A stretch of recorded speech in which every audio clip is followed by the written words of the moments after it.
3월 마지막 주일은 성례주일이 되겠습니다. 성례주일을 앞두고 오늘 말씀의 제목은 십자가에서 만난 율법과 은혜. 한번 따라서 해볼까요? 십자가에서 만난 은혜, 율법과 은혜. 세상엔 수많은 만남이 있죠. 우리도 하나님의 은혜 가운데 이처럼 사도행전교회 안에서 함께 만나시게 해 주신 줄로 믿습니다. 교회에서 만남이 있고 사회에서 만남이 있고 또 이제 직장에서 모든 인간관계가 있죠. 특별히 우리 사도행전교회 모든 성도님들은 인복이 있기를 예수님의 이름으로 축복합니다. 인복은 두 가지로 생각할 수가 있는데 첫째로 주변에 좋은 사람이 많다라는 그런 뜻이 되겠죠. 여러분들의 주변에 좋은 사람들이 많게 되기를 예수의 이름으로 축복합니다. 인복의 참 의미는 뭐냐 하면은 성경에 여러분들이 잘 알고 있는 내용대로 복이 될지라. 이제 주변에 좋은 사람들이 많아서 내가 복이 있다는 말이 아니라 내가 주변 사람들에게 복이 되는 것, 이게 복이 될지라 그 말씀이고, 이게 인복의 참 의미가 되겠습니다. 우리 사도행전교회 모든 성도님들은 주변에 좋은 사람도 많대. 특별히 여러분들이 주변 사람들에게 복의 근원들, 복이 흘러갈 수 있게 되기를 예수님의 이름으로 축복합니다. 세상에는 수많은 만남이 있는데 인류 역사상 가장 놀라운 만남은 무엇이라고 생각할 수 있겠습니까? 이제 성경에서 변화산 사건이 나오는데 이 변화산의 만남이 인류 역사상 가장 놀라운 만남이 아닐까 생각을 해봐요. 변화산 만남이라는 것이 뭡니까? 예수님과 모세와 엘리야의 만남이죠. 말씀을 드리는 것처럼 이제 모세는 예수님 이전에 몇 년 전에 살았던 사람이냐 하면은 1500년 전에 살았던 사람이에요. 그리고 엘리야는 예수님 이전에 900년 전에 살았던 사람이에요. 1500년 전에 살았던 사람하고 900년 전에 살았던 사람하고 현 시대 예수님께서 변화산에서 한 자리에서 만나게 됩니다. 이것은 무엇을 의미할까? 모세는 율법을 대표하는 사람이에요. 모세는 이스라엘 백성들을 인도하되 어디까지 인도했습니까? 가나안 앞까지 인도하고 모세는 끝나게 되죠. 그러면은 모세가 준 율법은 우리를 어디까지 인도하느냐 하면은 바로 예수 그리스도의 앞까지 인도하고 끝난다는 것을 의미를 하고요. 엘리야는 무엇을 상징을 합니까? 엘리야는 선지자를 대표하는 사람입니다. 이제 모든 선지자를 대표해서 변화산에서 예수님과 함께 만난 그 자리에 이 변화산에 갑자기 빛난 구름이 싹 덮게 돼요. 그리고 하늘에서 하나님의 음성이 들리는데 이는 내 사랑하는 아들이요 내 기뻐하는 자라 음성이 들려요. 그리고 구름이 걷히고 눈을 떠서 바라보니 오직 한 분 예수님만 남게 됩니다. 모세도 사라지고 엘리야도 사라지고 예수님만 남게 되더라 이 말이에요. 하나님은 구약에서 메시아를 언제 약속을 해 주셨습니까? 어디에서 메시아에 대한 약속을 주셨습니까? 첫째는 에덴 동산에서 하나님께서는 구원자 메시아를 약속해 주셨어요. 아담이 타락 직후에 메시아를 약속을 하셨고 그 메시아에 대한 약속이 아담과 하와뿐만 아니라 아브라함에게도 하나님께서 약속을 주셨습니다. 다윗 왕에도 약속을 주셨고 모든 선지자들에게도 하나님께서 구약에서는 끊임없이 메시아를 보내어 주시겠다라고 하나님이 약속을 하셨어요. 그런데 예수님만 남고 모세와 엘리야가 다 사라진 거죠. 자, 구약의 족장 시대도 지나갔습니다. 이제 사사 시대도 지나가고 왕정 시대도 지나가고 선지 시대도 지나가고, 자, 하나님께서 약속하신 메시아, 그 예수님이 오셨다는 사실을 증거하는 것이 바로 변화산의 사건이라는 사실을 우리는 알아야 돼요. 오늘 본문 말씀이 요한복음을 말씀 1장 말씀인데, 요한복음의 말씀이 바로 하나님께서 약속하신 메시아가 오셨다라는 사실, 그 시대가 도래했다는 사실을 말씀을 하고 있어요. 요한복음 1장 1절부터 시작을 하고 있죠. 태초에 말씀이 계시니라. 이 말씀이 하나님과 함께 계셨으니 이 말씀은 곧 하나님이시니라. 그가 태초에 하나님과 함께 계셨고 만물이 그로 말미암아 지은 바 되었으니, 이렇게 시작을 해서 14절에서는 뭐라고 말씀을 하고 있느냐? 말씀이 육신이 되어 우리 가운데 거하심에 우리가 그의 영광을 보니 아버지의 독생자의 영광이요 은혜와 진리가 충만하더라. 또 오늘 18절에서는 뭐라고 했습니까? 본래 하나님을 본 사람이 없으되 아버지 품속에 있는 독생하신 하나님이 나타내셨느니라. 아멘. 하나님께서 구약에서 끊임없이 메시아에 대한 약속을 주셨는데 그 예수님께서 오셨다라는 사실. 오늘 17절 말씀은 율법은 모세로 말미암아 주어진 것이요 은혜와 진리는 예수 그리스도로 말미암아 온 것이라 했어요. 율법은 무엇입니까? 율법은 로마서 3장 20절에 말씀하기를 율법으로는 죄를 깨달음이니라 이렇게 말씀을 했어요. 율법으로는 뭐라고요? 죄를 깨닫는 것이다. 율법으로 죄를 깨끗하게 할 수가 없습니다. 율법의 기능은 죄를 깨끗하게 하는 것이 아니에요. 율법은 우리를 의롭게 하는 것도 아니고 율법은 우리를 구원하는 것도 아니고 율법은 죄를 깨닫게 하는 것이다. 죄를 깨닫게 하는 것이다. 옛날에 아주 오래전이죠.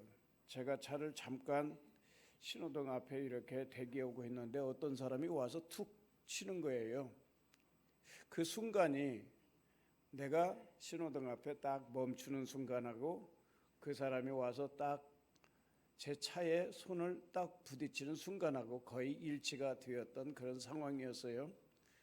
그 사람이 손을 그렇게 세게 부딪힌 것도 아닌데 아야 하면서 쓰러지더라고요. 아야 하면서 쓰러져요. 그러면서 신음을 하면서 고통스러워하는 거예요. 제 차에 부딪혔으니까 저는 어떻게 해야죠? 병원에 데려가야죠. 병원에 데려가야죠. 그때는 몰랐어요. 그런데 어느 날 TV에서 그게 나오더라고요. 사람이 자기 손가락을 툭 막대기로 친대요. 그래서 금이 가게 해가지고 이렇게 접촉사고 일어난 것처럼 해서 병원에 가서 돈을 요구를 하는 거예요. 제가 그때 얼마 뜯겼는가 하면 50만 원 뜯겼어요. 50만 원. 저는 세게 부딪힌 것도 아니고 살짝 자기가 와서 딱 부딪혀놓고 아야 하는데 병원에 가야겠다라는 거예요. 병원 가서 엑스레이를 찍어보니까 새끼손가락에 금이 가 있더라. 제가 말씀드리는 것은 뭐냐면은 엑스레이는 내 뼈를 붙여줄까요? 엑스레이를 한 번 찍고 두 번 찍고 계속해서 10번을 찍어도 내 뼈가 붙는 것이 아니다. 엑스레이는 무슨 역할을 하는 겁니까? 엑스레이의 기능은 내 몸 상태를 보여주는 거예요. 내 뼈가 부러졌구나. 그게 바로 율법의 기능이라는 사실을 말씀을 드리는 겁니다. 율법은 나를 의롭게 하는 것이 아니고 율법은 나를 구원하는 것이 아니고 율법은 내가 죄인이다. 너는 계속 죄를 짓는 사람이야. 너는 죄를 가지고 있구나. 너는 죄가 많은 사람이야. 이것을 보여주는 것이 바로 율법이다 이 말이에요. 그래서 우리는 어떻게 해야 됩니까? 죄를 가지고 있는 사람은 어떻게 해야 돼요? 엑스레이를 찍어가지고 뼈가 이제 골절이 되었다 하면은 어떻게 해야 됩니까? 의사를 찾아가서 고쳐야 되잖아요.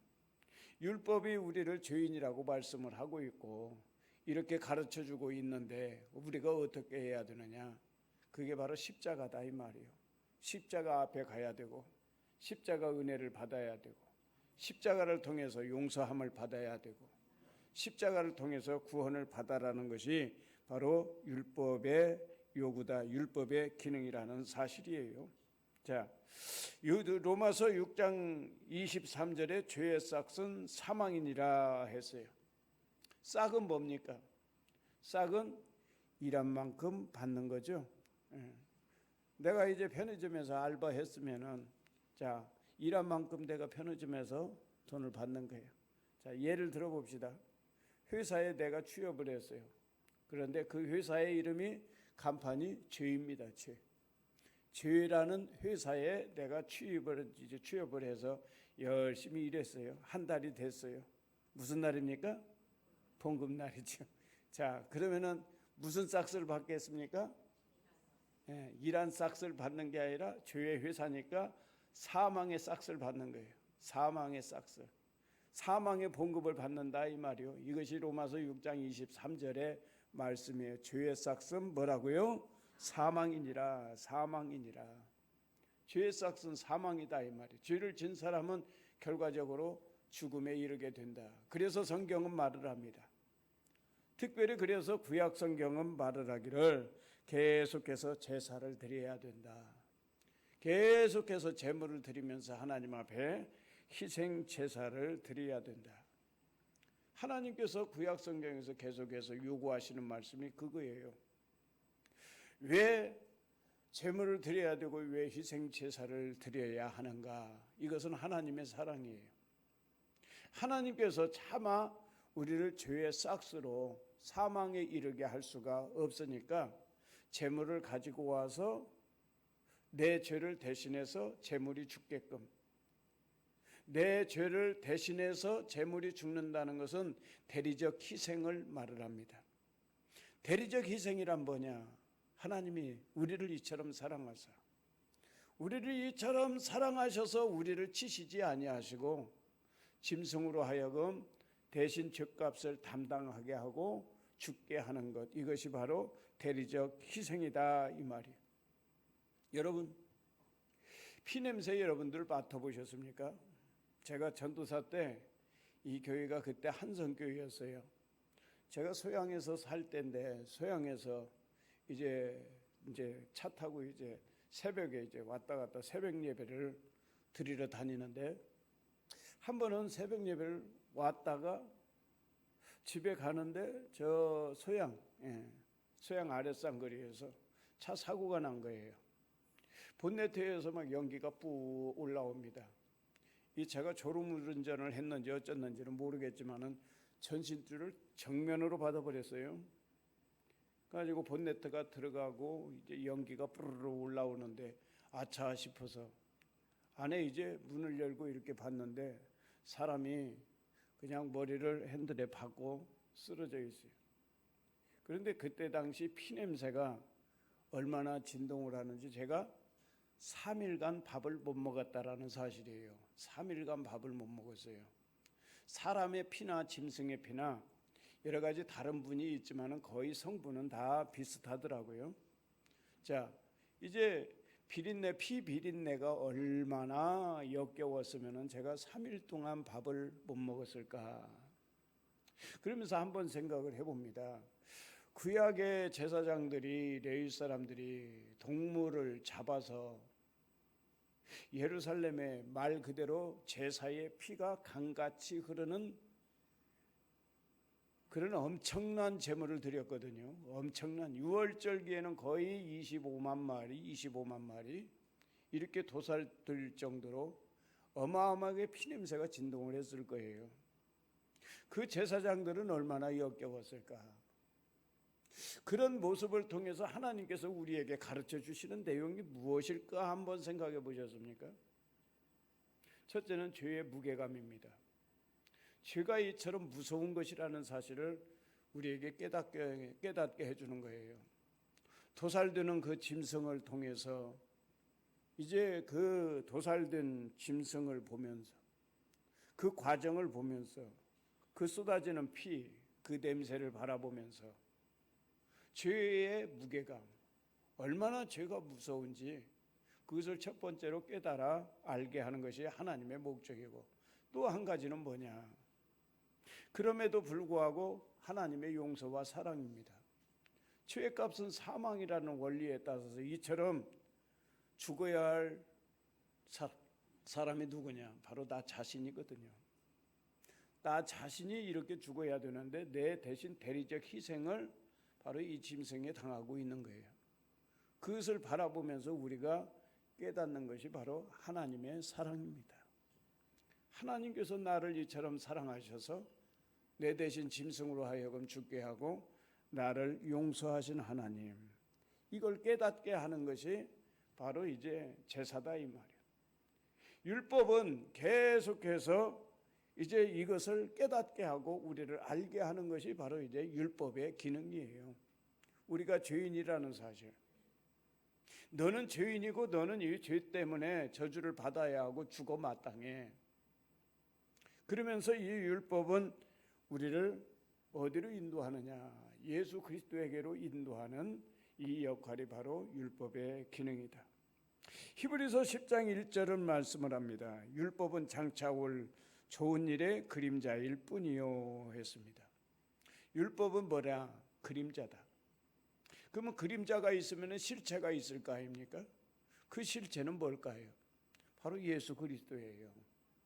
율법은 그림자고 실체는 예수 그리스도고. 여러분, 구약의 모든 말씀은 바로 그림자예요. 그 그림자의 실체는 무엇일까요? 바로 신약의 예수 그리스도입니다. 구약의 모든 제사가 바로 다 그림자라고 했어요. 예수 그리스도를 가르쳐 주는 거예요. 구약의 제사장도 대제사장도 전부 다 예수 그리스도에 대한 그림자예요. 구약의 모든 성막도 예수 그리스도에 대한 것이고, 구약의 모든 등불도, 구약의 모든 제단의 상도, 속죄소도, 번제단도, 지성소도, 휘장도, 모든 것을 바로 누구를 가르쳐주고 누구를 말씀하고 있느냐? 예수 그리스도를 가르쳐주고 예수 그리스도를 말씀하고 있다. 이 모든 것을 다시 정리하면은 예수님이 바로 성막이시고, 이 성막에 하나님께서 영광으로 임재 충만하신 그 모든 것이 바로 예수 그리스도를 상징하는 것이고, 예수님이 바로 하나님이시고, 예수님이 바로 대제사장이시고, 예수님이 바로 속죄의 어린 양이 되시고, 예수님이 제물이 되시고, 예수님이 그 보혈로 우리의 모든 죄를 다 사하시고, 예수님께서는 우리의 죄를 담당하시고 대신 죽으신 대리적 희생자가 바로 예수 그리스도이시고, 예수님의 십자가로, 예수님의 보혈로 우리가 흑암의 권세에서 자유함을 얻게 되고, 예수 그리스도의 보혈로 우리가 해방이 되고, 예수 그리스도의 보혈로 우리가 죄사함을 얻었을 뿐만 아니라 하나님의 자녀된 권세를 얻고, 이 모든 것을 다 가르쳐주는 것이 바로 율법이요 구약의 모든 말씀이고 사건이 다 그렇다 이 말이에요. 구약의 성도들은 이처럼 희생 제사를 드리면서 하나님께서 아담에게 또 아브라함에게 다윗 왕에게 모든 사사들 선지자들에게 약속하신 그 메시아, 구약의 성도들은 제사를 드리면서 참으로 단번에 이 모든 제사를 완성하실 메시아를 하나님께서 약속을 하셨는데, 그 메시아를 항상 생각하면서 그 메시아를 기대하면서 기다리면서 하나님 앞에 제사를 드렸다라는 사실이에요. 초대교회 성도들은 그랬습니다. 부활 승천하신 예수님을 생각하면서 너희가 본 그대로 예수님께서 다시 오시리라. 초대교회 성도들은 예배를 드릴 때에 어떤 태도로 어떤 자세로 예배를 드렸습니까? 승천하신 예수님, 다시 오실 예수님을 늘 생각하면서 하나님 앞에 예배를 드렸다라는 사실이에요. 구약의 성도들이 제사를 드릴 때에 메시아를 기대하고, 초대교회 성도들은 승천하신 예수님이 다시 오실 것을 약속하신 그 메시아를 기대하고, 오늘 우리의 예배는 어떤 것입니까? 우리의 예배가 그냥 습관입니까? 관습입니까? 형식입니까? 오늘 우리 예배도 똑같아요. 다시 오실 예수님, 다시 오셔서 우리에게 영원한 영광의 구원을 이루어 주실 예수님을 대망하는 것이 바로 오늘 우리의 예배다. 우리의 예배다. 그래서 믿음의 선진들은 그렇게 말씀들을 하세요. 혹시 내가 예배 시간에 빠지는 그 순간, 그 예배 시간에 예수님이 오시면은 어쩌냐 하면서 모든 예배에 지극정성으로 그 예배를 드렸다라는 사실입니다. 갈라디아서 3장 24절에 말씀을 합니다. 이같이 율법이 우리를 그리스도께로 인도하는 초등교사가 되어 우리로 하여금 믿음으로 말미암아 의롭다함을 얻게 하려 함이라, 이렇게 말씀을 했어요.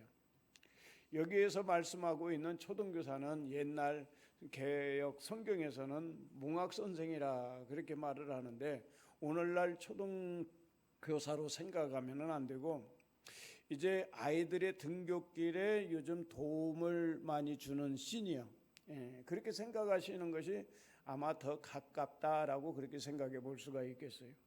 여기에서 말하는 초등교사는 진짜 참 교사에게 진짜 스승 앞까지 인도해 주는, 그리고 곁길로 나아가지 않도록 보호해 주고 감시하고 스승 앞으로 인도해 주는 역할이 바로 초등교사입니다. 그런데 이 초등교사는 무엇을 의미하느냐 하면 바로 율법을 그렇게 말을 한다 이 말이에요. 자, 율법이 하는 일이 뭐라고 했습니까? 죄를 깨닫게 한다고 했죠. 너는 죄인이다. 항상 너는 이렇게 죄를 짓고 있어. 이만한 죄들이 있잖아. 그 죄의 결과가 뭐야? 그 죄 때문에 너는 죽어야 돼. 너는 저주받은 사람이야. 너는 저주받은 사람이야.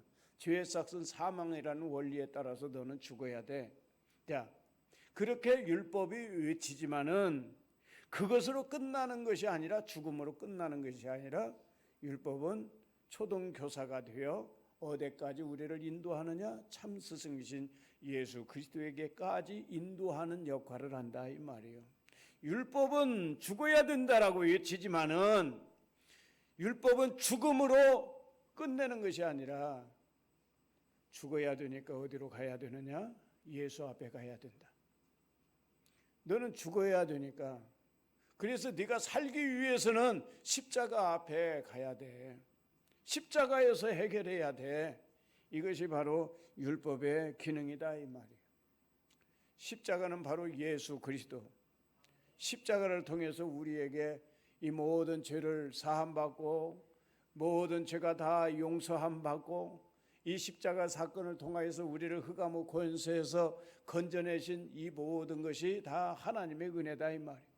그 은혜를 인하여 우리가 믿음으로 말미암아 구원을 얻었나니 이것이 너희에게서 난 것이냐? 이 구원이 우리에게 우리의 노력으로, 우리의 공로로, 우리의 수단과 방법이 있어서 구원을 얻는 것이 아니라, 십자가 안에서 이루어진 이 모든 사건을 우리가 믿음으로 얻는 구원, 이 구원은 바로 하나님의 선물인 줄로 믿습니다. 이 은혜의 구원의 선물이 누구로부터 오느냐? 오늘 17절에 말씀을 하고 있잖아요. 은혜와 진리는 예수 그리스도로부터 말미암아, 예수 그리스도로 말미암아 온 것이라, 이렇게 말씀을 하고 있어요. 진리는 뭡니까? 진리는 내가 곧 길이요 진리요 생명이니라. 요한복음이 바로 이 진리에 대해서 많은 설명을 하고 있어요. 이 진리와 니꼴, 바로 생명이라는 주제가, 생명이 바로 요한복음의 주제예요. 요한복음의 주제가 바로 진리와 생명이다 이 말이에요. 자, 요한복음 1장에서 시작을 합니다. 이제 예수님께서는 바로 생명이시고 생명의 빛으로 오신 예수님. 요한복음의 주제가 바로 생명이다 이 말이에요. 생명의 빛, 생명의 떡, 생명수, 생명의 근원, 생명의 창조자, 생명을 주시는 분, 생명을 얻게 하려 오신 분, 우리의 영생 그 자체, 생명을 얻되 우리에게 더 풍성하게 하시는 주님, 바로 예수 그리스도, 생명의 주, 그분이 바로 길이요 진리요 생명이라는 사실을 말씀을 하고 있어요. 자, 이제 우리 주님께서는 은혜와 진리, 주님으로부터 은혜와 진리가 왔는데 먼저 이 앞에서 율법을 설명을 하고 있죠. 여러분, 율법은 몇 가지입니까? 율법은 보통 613가지라 우리가 그렇게 신학자들은 정리를 하죠. 율법을 또 요약을 하자면 십계명이라고 이렇게 말을 하고, 십계명을 또 예수님께서는 하나로 묶어서 요약을 하셨는데, 십계명은 사랑으로 이처럼 묶고 있잖아요. 하나님을 사랑하고 이웃을 사랑하는 것. 자, 이제 율법이 613가지인데 이것을 조금 이해하기 쉽게 비유적으로 설명을 해봅시다. 여러분들 차 타고 다니시면은 교통법규가 몇 개나 되겠습니까? 신호등으로부터 시작을 해서 가다 보면은 속도를 줄이시오, 높이 몇 킬로로 이제 가시오, 또 수많은 표지판도 있고 교통법규들이 이루 헤아릴 수가 없죠. 율법으로 그냥 비유를 하자면은 한 613가지라고 생각을 해봅시다. 자, 그런데 운전을 하다 보면은 범칙금도 덜 나오죠. 운전을 하다 보면은 교통법규를 어기게 되기도 하고, 또 사고가 나기도 하고, 또 때로는 어떤 사람은 운전을 하다가 죽기도 해요. 자, 그러면은 왜 사건 사고가 일어나고 왜 사람이 죽기도 하고 그러는 겁니까? 법이 잘못된 겁니까? 법은 절대 잘못된 것이 아니에요. 왜 그런 일이 일어나는 것입니까? 나의 연약함으로 인해서, 나의 실수로 인해서, 나의 욕심으로 인해서 과속을 하게 되고 딱지도 달라오고, 이번에 뉴스 보니까 누구는 또 음주운전을 해가지고, 그것도 한 번도 아니고 두 번도 아니고 계속해서 음주운전했다라는 뉴스도 뜨고 그러던데, 음주운전 해가지고 나도 다치고 다른 사람도 다치고 또 어떤 사람은 또 죽기도 하고. 자, 이것이 바로 율법이다 이 말이에요. 율법. 예, 율법. 그런데 오늘 17절에서 은혜는 뭡니까? 은혜는 바로 해결하셨다 이 말이에요. 모든 문제를 해결하신 거예요. 사건 사고의 문제도 해결하시고, 나는 과속을 해서 범칙금이 나왔는데 그 범칙금의 문제도 해결해 줬다라는 것이 은혜예요. 예수님께서 여러분들의 범칙금을 해결해 준다는 얘기가 아니고 지금 영적으로 얘기를 하는 거예요. 내가 사건 사고 일으킨 것도 다 예수님께서 해결해 주시고, 내가 죽음에 이르게 되었는데 나를 심폐소생술을 하시고 나를 다시 살려주신 분이 누구냐 하면 바로 예수님이시다 이 말이에요. 어디에서 예수님이 우리를 이 모든 문제를 해결해 주셨느냐? 바로 십자가에서 해결해 주셨다. 예수님의 십자가에 대한 우리는 오해가 없었으면 좋겠다 싶어요. 예수님의 십자가가 예수님 것입니까? 예수님이 허물 때문에 십자가에 달리신 겁니까? 예수님의 죄악 때문에 예수님이 십자가에 달리신 거예요? 예수님이 의롭지 못해서 십자가에 달리신 겁니까? 이사야 53장 5절에 말씀을 해요. 그가 찔림은 우리의 허물 때문이요, 그가 상함은 우리의 죄악 때문이라. 그가 징계를 받음으로 우리가 평화를 누리고 그가 채찍에 맞음으로 우리는 나음을 받았도다. 십자가의 그 모든 일들이 다 누구의 것이냐? 그가 예수님께서 당하신 것은 우리의 그가 찔림은 우리의 허물 때문이요, 우리의 죄악 때문이라. 예수님께서 우리의 죄를 담당하시고 십자가 위에 달리심으로 말미암아서 우리는 평화를 누리고 그가 채찍에 맞음으로 우리는 나음을 받았도다. 그래서 십자가는 여러 가지 단어로 이렇게 비유되고 있어요. 십자가를 속죄의 십자가, 대속의 십자가, 화목의 십자가, 속량의 십자가, 이 십자가에 대한 또 다른 단어들을 얼마나 수식어를 많이 사용하고 있습니까? 대속이라는 것이 뭡니까? 내 대신 예수님께서 지신 십자가예요. 담당의 십자가 뭡니까? 내 죄를 담당하고 예수님께서 십자가에 의해서 죽으셨다는 사실을 말씀을 하고 있어요. 속죄의 십자가는 뭡니까? 바로 십자가를 통해서 내 모든 죄를 해결하셨다라는 사실을 말씀을 하고 있어요. 속량의 십자가가 무엇입니까? 속량이라는 것은 값주고 노예를 사서 놓아주었다는 의미예요. 우리는 죄에 포로된 자들입니다. 우리는 사탄의 권세 아래에 있던 자들인데 예수님께서 피를 값주고 사셔서 우리를 자유케 하시고 해방하신 사건이 바로 십자가의 사건이다 이 말이에요. 그래서 이 십자가를 믿는 자는 흑암의 권세에서 건짐을 받고 그의 사랑의 아들의 나라로 옮긴 바가 되었다라는 사실. 이 십자가를 통해서 우리의 죄를 예수님께서 해결해 주셨는데 동의서에서 얼마나 멉니까?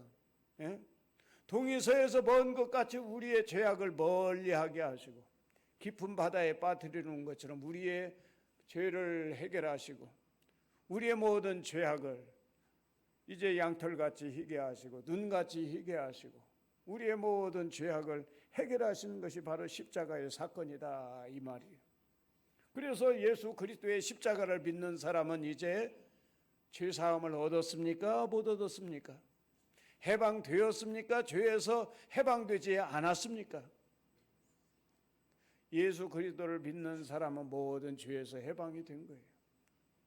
종교개혁자 마틴 루터가 로마의 성계단을 무릎으로 올라갔다 내려갔다 하면서 죄를 씻어보려고 무던히 노력을 합니다. 마틴 루터가 참으로 예수님을 만나기 전까지, 그가 예수 그리스도의 십자가의 은혜를 깨닫기 전까지는 그가 가톨릭 신자로서 신부에게 찾아갑니다. 내 마음속에 이런 죄악이, 남들이 모르는 이런 죄악이 있는데 이런 죄악을 용서해 주소서.